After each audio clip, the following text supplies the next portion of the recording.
If I wake up and everybody in my family is alive, I'm so fucking fired up. I don't watch shit. I don't listen to shit. I'm so grateful. Fuck yeah. Positivisme, perspective et surtout de la patience. Ce qu'on vient d'entendre, c'est exactement ce qui a inspiré puis ce qui inspire encore aujourd'hui mon aventure dans la Vivi Like Call Me Family. C'est donc avec le cœur puis la passion que je vous embarque avec moi pour un autre épisode du Vivi Frog Show.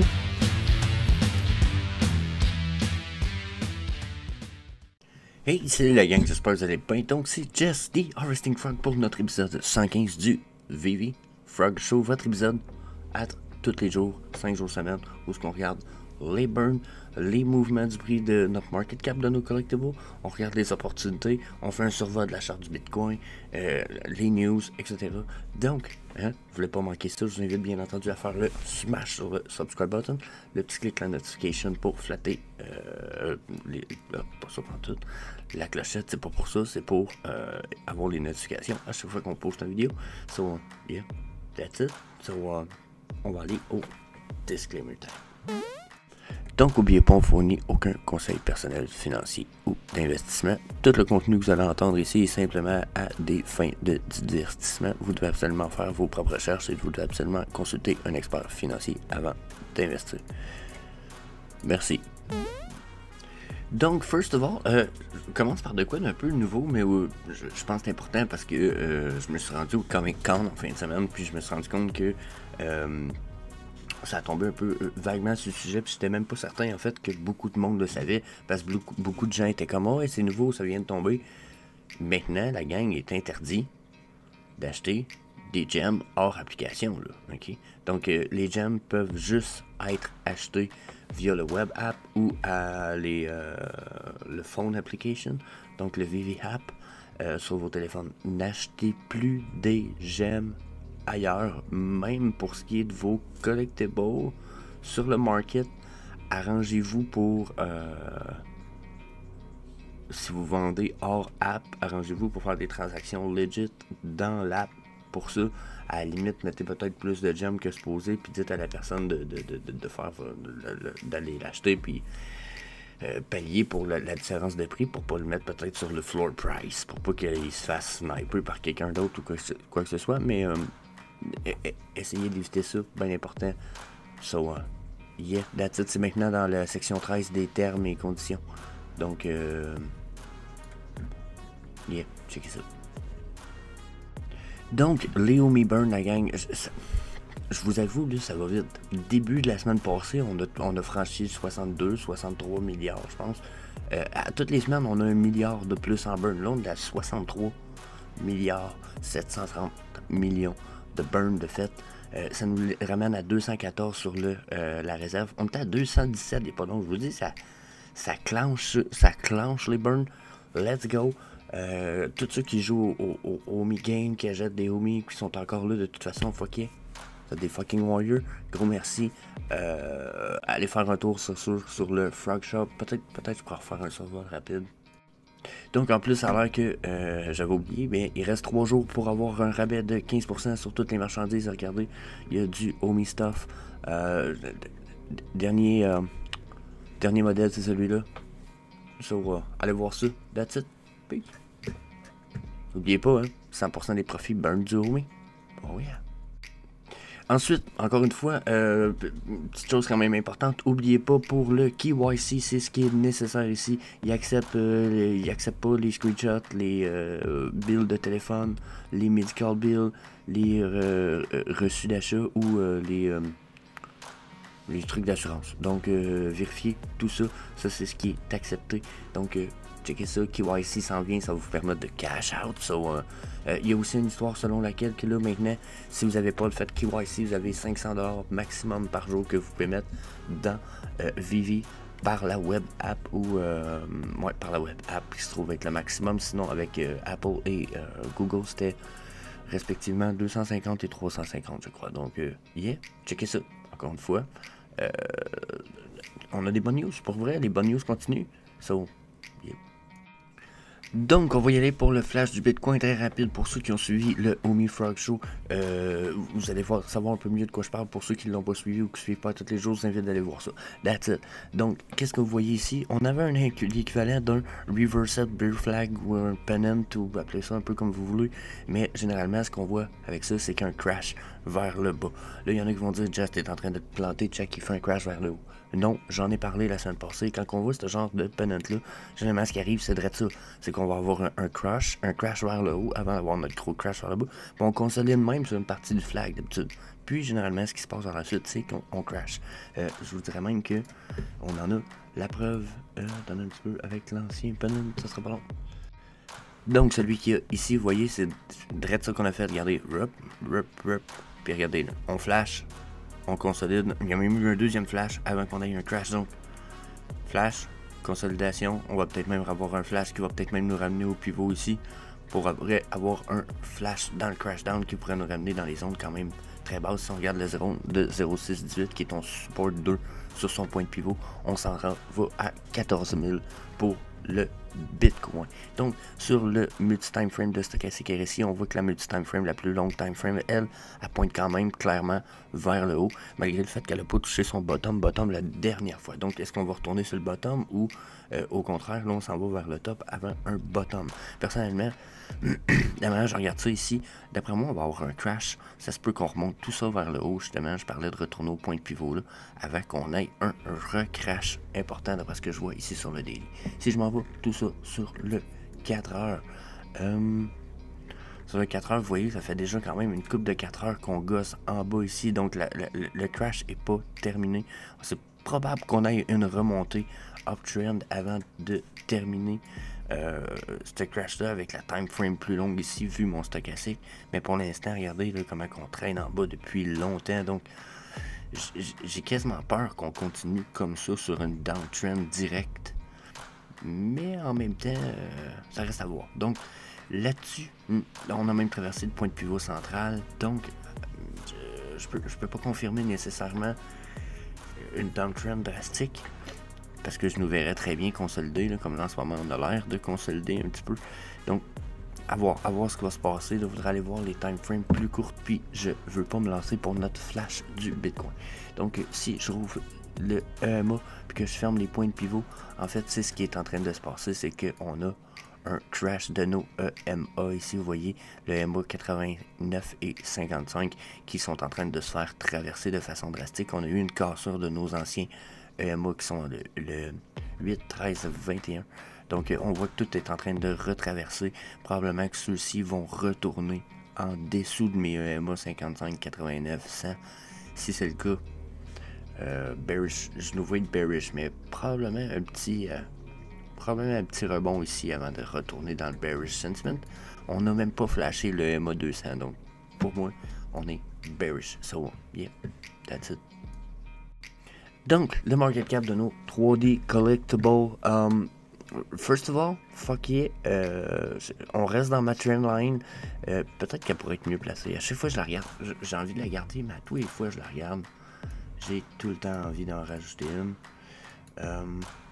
Bon, quelle size ça va avoir ça? Non, ça c'est bien trop gros. T'en as un petit peu. Donc, toutes les fois, je l'avoue, j'ai envie de la partir plus. Un peu. Hop.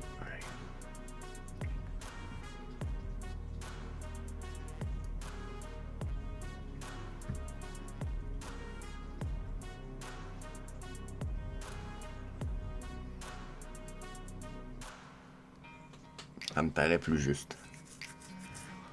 Ça vaut ce que ça vaut. Mais quand même.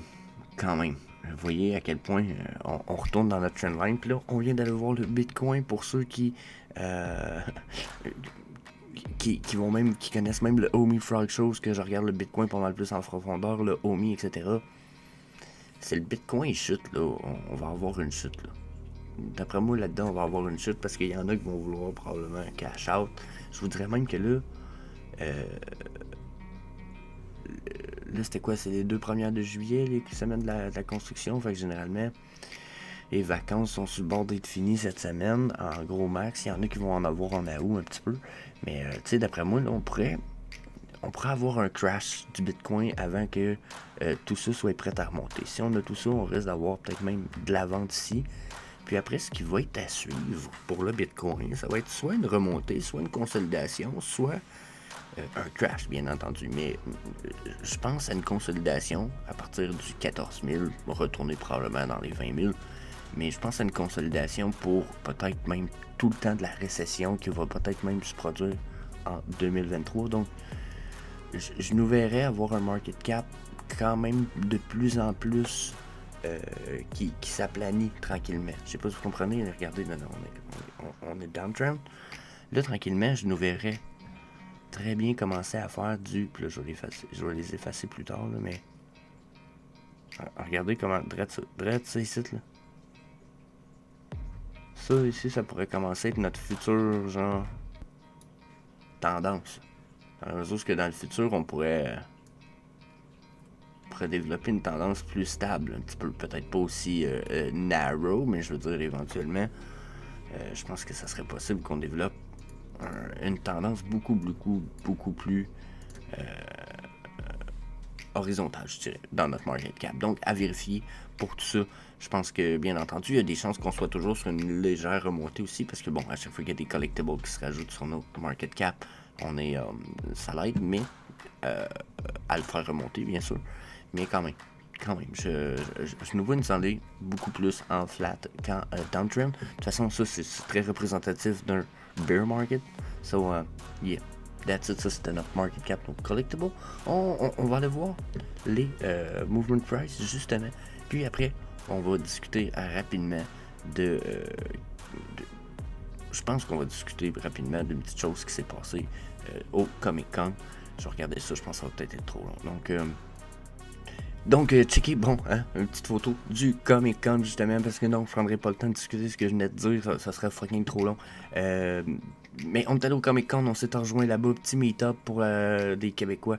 Il y avait Massiac, il y avait LD Marchand, il y avait Yannick Lampron, il y avait N-Town. Donc, c'est une petite gang qui s'est meet-up au Comic Con dimanche passé. Bon, j'ai pris une photo avec un gars déguisé, je trouvais vraiment cool son déguisement. Là, ce que j'ai à dire, la gang, c'est que fuck yeah. C'était pas mal plus fun, je pensais. Sauf que j'ai été déçu. On a manqué de temps, les gars, pour passer plus de temps, s'asseoir, chiller. Veux pas, il y a comme pas cette place-là pour faire ça nécessairement au Comic-Con. So, si jamais ça vous tente, pour vrai, s'il y en a d'autres que ça tente québécois, invitez vos chummies, etc. Probablement qu'on se rejoindrait, puis qu'on pourrait refaire ça à Toronto, au Fan Expo, qui semble être aussi, même plus hot que le Comic-Con. Il va y avoir des acteurs, genre les Hobbits du Seigneur des Anneaux vont être là. Donc, possibilité d'acheter probablement des pops, puis de les faire signer du stock. Probablement fucking interesting. Fan Expo, ça risque d'être plus gros, hein, ça reste que c'est Toronto. Donc, en plus, nous autres, on regarde pour peut-être même avoir une certaine place pour en soirée, inviter des gens, pouvoir chill, parler de Vivi et Comey. So, yeah, checkez ça. Merci à Massiac, gros shout out, Rascal, LD Marchand, Yannick, comme je vous disais, N-Town. Fuck yeah, les gars.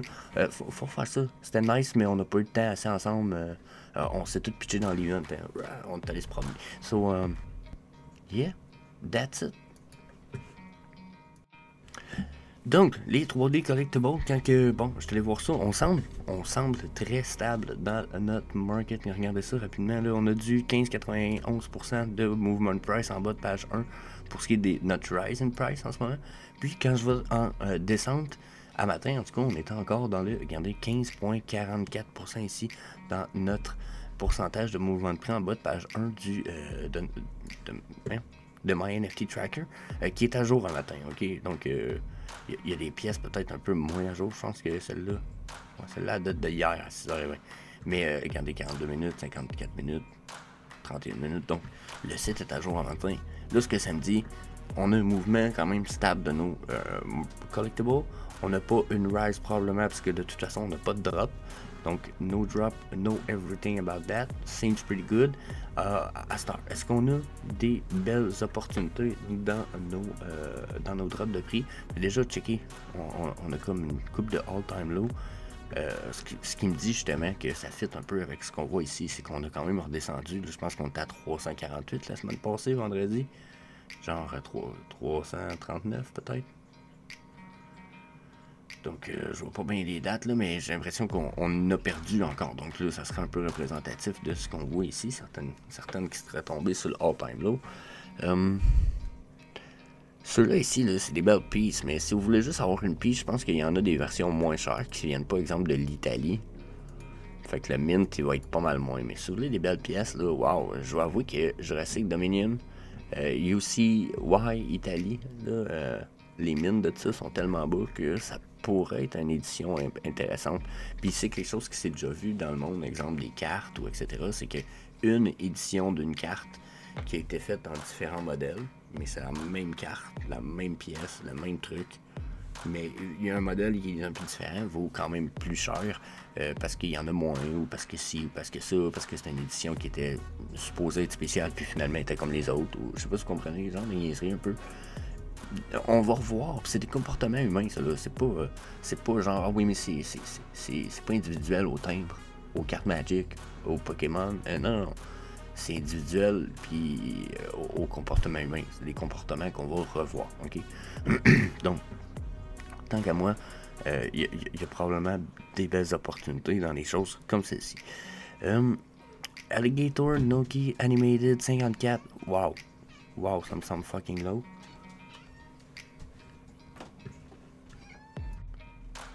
C'est ça qui me faisait une crise ce matin, hein? Les gros miaulages, toi.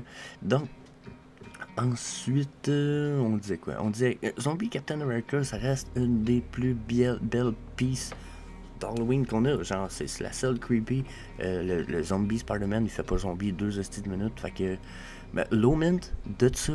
Il y en a qui vont dire, j'ai peut-être parti pris parce qu'il est écrit j'en ai une ici. Ouais, j'en ai une, mais je pense quand même qu'un low mint de ça un jour va probablement être cool. Puis valoir cher. Donc, tu sais, le V-Viverse va arriver à un moment donné, des pièces d'Halloween, je vais en avoir un paquet, etc. Donc, moi, je vois un potentiel. Little Friend Black, moi, ok, ben, moi, je vous avoue que c'est du genre à y aller pour les plus grosses IP, un petit peu, hein. Fait que s'il n'y a pas, c'est pas des aussi grosses IP, c'est un peu moins in, à moins que ce soit des artistes, justement. J'ai vu un artiste quand même cool, qui faisait des pistes. Mon frère en a acheté. Je vous demande qu'il vous prenne des photos. Mon frère a acheté des pistes d'un gars qui s'appelle Sim Art. Ben, il s'appelle pas comme ça, mais sa business s'appelle Sim Art. Oh my god, il fait des pistes amazing. So, moi, que ce soit des choses comme ça, j'avoue que je suis moins in pas mal. Donc, Sapphire Lair 18, c'est fucking pas cher. C'est un set à elle tout seul. Ça, juste pour le Master Collector Program, ça peut valoir la peine. Non, à 2. À 60$. Ça, là, vous achetez ça, vous flippez ça, genre...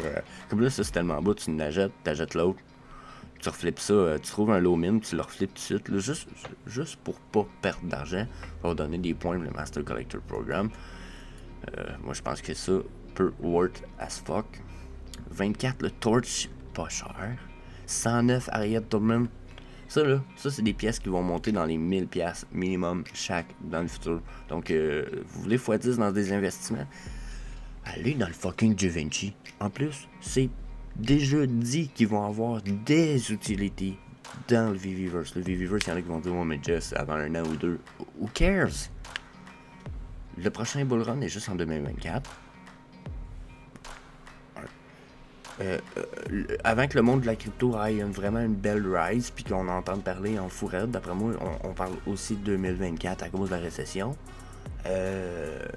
Mais que les NFT, avant que le monde des NFT soit vraiment prêt, puis que les autres metaverses, les vrais metaverses, là, je parle pas de Sandbox. Là. Sandbox, je trouve que c'est cool, là, c'est un des plus hot metaverses, mais ça reste que pour l'instant, c'est un game. C'est un hub, c'est un community hub. Donc, pour moi, pour l'instant, c'est pas tout à fait ça. Okay? Pour moi, mais qu'on ait des metaverses, ça va être beaucoup plus intéressant. Avoir un beaucoup plus grand potentiel. Ça va être beaucoup plus nice que juste ça. Donc, des affaires comme ça, 319, 109, c'est donné. C'est fucking donné. Ensuite, Marking Time. Bon, encore une fois, Sapphire Lair, j'ai pas plus besoin d'en dire plus. Vous achetez, flippez pour les Master Collector Points, ça en donne 100 déjà parce que vous allez avoir complété 7. vous reflippez ça, perdez pas de points, fuck yeah. Si vous gardez ça une journée ou deux parce que ça a pris du temps à flipper, vous allez avoir d'autres points, fuck yeah. Donc, yeah. Donc, si je veux continuer ça avec le all-time low, je trouve que c'est fucking interesting dans ce temps-là. On a encore une fois des pistes de Givenchy. Rewind logo. My god. 160. Fucking nice. Je me souviens bien. En plus, il est pas animated, lui, il tourne un peu de même. Donc, yeah. Cléopâtre 410. Fuck yeah. Genre, ça valait 5000$. Là, ça vaut 400. Donc, le potentiel que ça remonte genre dans les 2-3 000$ est très très bon. Tu payes 400, tu ressors 2000. Oh, j'aime ça. Minimum, hein? Minimum, je viens de le dire. Oh my god, 13, 17, 60. Donc, il y a des pièces cool. Trog, on risque de revoir ça. Trog, c'est le personnage préféré de celui qui est à la tête de Marvel en ce moment. Donc, c'est son caractère préféré dans tout le MCU. C'est un peu drôle à dire, mais d'après moi, on a le potentiel de le voir. On l'a vu en background dans la série de Loki sur Disney+. Donc, keep an eye on that, for sure. Ensuite, si on drop, on a des pièces, là, Hot Girl 45. Ça valait 625$. Wow. Genre, wow. Il y a des pièces nice de même, mais regardez, pour vrai, puis on pourrait en parler probablement longtemps, mais même si on s'éloigne du all-time low, regardez, l'Abicorn à 68, là, son all-time low à 67, à 78, son all-time low à 117. Fuck, man, il est pas descendu en bas de 100$ depuis un Christ de bout, lui. Puis je sais, il y en a qui sont comme dernièrement, il y en a qui m'ont dit ouais, la bite, Jess, tu devrais pas voter trop fort pour ça. Un peu comme Romy disait, Frank Kozik est un peu le genre d'artiste qui avait été oublié puis qui essaie de regagner de la notoriété avec le monde des NFT. Puis j'étais un peu comme ouais.